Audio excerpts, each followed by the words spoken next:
Indeed. Richard Southern, thank you very much for joining us this morning. Roger, how are you? How are you? I'm good, sir. How about you? With this 30-degree temperature this afternoon, I know someone who's probably going to be out on his boat, no doubt. I don't know. Well, with the thunderstorms, probably not. Well, there's that. There is that issue, but no, otherwise, yeah, no, I'm just looking forward to the warm weather. I'm so ready for it. I know. We're ready for it. Let's get into robotics, and Ford is scaring people now. So, you know we had those Boston robotic videos out over the past year, and those creepy robots walking around, Roger? Mm-hmm. Well, Ford Motor Company says, hold my beer. We got a creepier robot for you. I want to show it to you. The idea for this robot, which by the way has a name of Digit, is that it would deliver packages. It would arrive in an autonomous van. It would then fold out of the back of that van, Roger, feet down on the ground. Oh, my. Look at this. It takes your package, walking over to the door for you. Must kill Roger Peterson. Whoa, whoa, whoa, whoa, whoa. This is crazy. They're on the lawn, though. I know. Get off the lawn. It can carry 40 pounds, Roger. Lawn.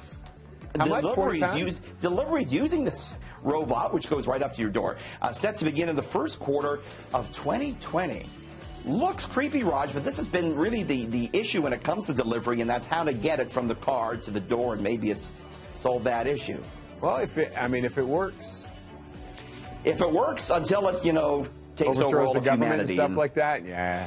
Here's another wild one, Roger, when it comes to sort of robots and AI. All right, what do you got?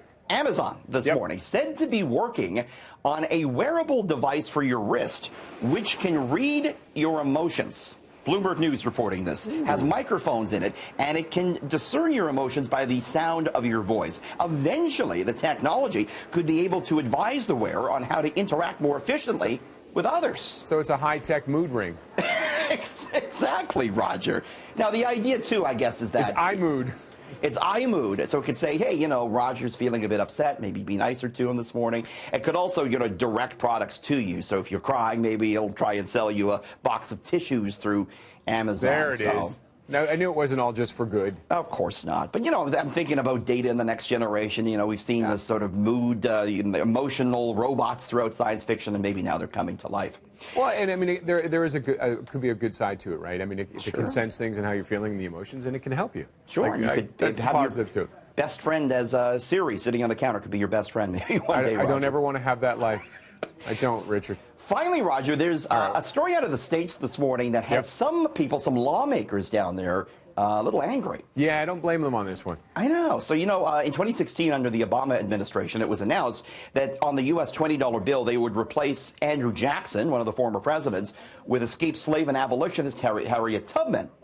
Then yesterday, Steven Mnuchin, the head of the Treasury now, says, no, that's not going to happen.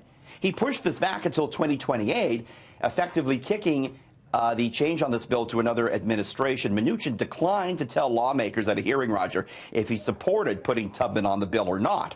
U.S. President Trump had previously called the addition of Tubman on the bill an example of, quote, pure political correctness. Now, as you know, Raj, we're well ahead of the curve here in Canada with our redesigned $10 bill featuring Viola Desmond. It recently won an award as being the best banknote in the world last year. So we're ahead of the curve, but some questions about what's going on there in the States. There's always some questions about the States. I love them, but boy, there's always some questions about them. Richard, yes, sir. Thank you very much. Stay out of the lightning, Roger, okay? Be careful. Will do. You too. Thanks.